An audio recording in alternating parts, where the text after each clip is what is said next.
Every 4 years nations across the world become riled up and suddenly develop a huge sense of patriotism. Why? What causes this feeling? The Olympic Games.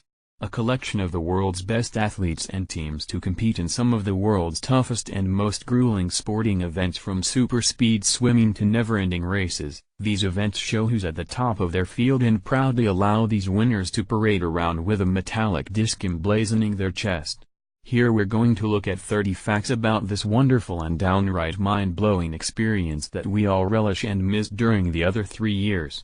Yes, I know there are 2 games and they run every 2 years, but nonetheless.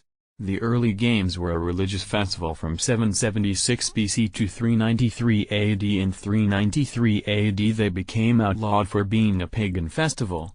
Baron Pierre de Coubertin started a revival of the games in 1894, aka the modern Olympics. In 1924 in Chamonix, France, the first Winter Games were held. 1912 saw the last Olympic gold medals made entirely out of gold. Spiros Samars composed the Olympic hymn and Kostas Palamas added the words. In the 1896 Athens Olympic Games the hymn was first used, but the IOC only declared it the official anthem in 1957. The Olympic rings signify the world's 5 major regions: Africa, the Americas, Asia, Europe, and Oceania, and the colors, blue, yellow, black, green and red, are used in every flag across the world. The U.S. James B. Connolly became the first modern Olympic champion in 1896 when he won the hop, step, and jump. The host city designs the Olympic medals for their games. Each must be at least 60 mm in diameter and 3 mm thick. The gold medals must be covered in 6 grams of gold, and silver medals must contain 92.5% silver. In the opening ceremony, the athlete procession has to be led by the Greeks and ended by the host team, with all others go in alphabetical order as labeled by the host country's language. The IOC gives the privilege of hosting the games to the city, not to the country. IOC members are diplomats of the IOC to their countries, not the other way around.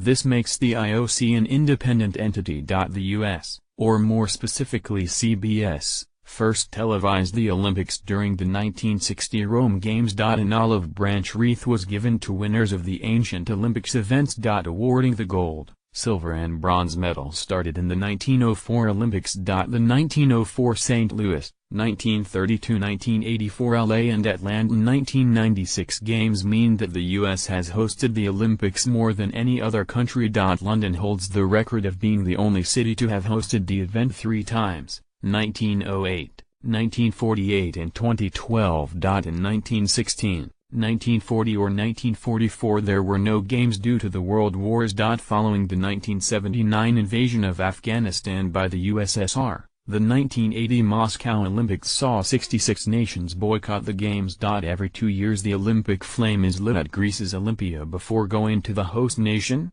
being displayed around the country and then used at the opening ceremony to light the Olympic cauldron. Live pigeons were used in the 1900 Games archery event. The original Games in 1896 held a race to commemorate a Greek soldier Phidippides who ran 25 miles from Marathon to Athens to let them know of the Athenian success against a Persian invasion. Like cricket, the 1900 Games saw some random events.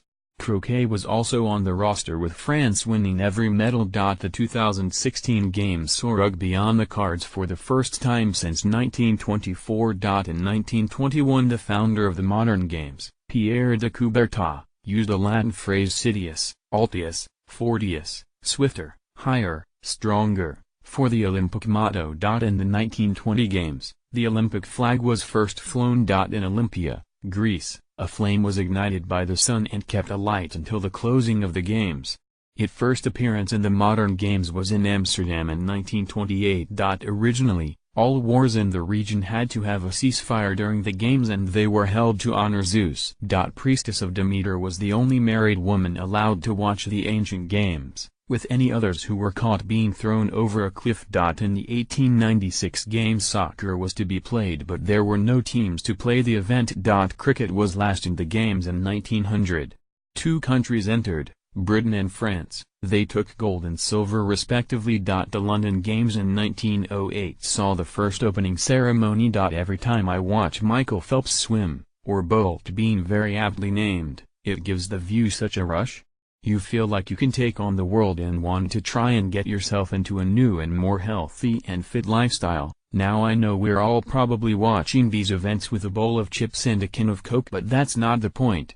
The events display just how far our bodies will go if we treat them properly.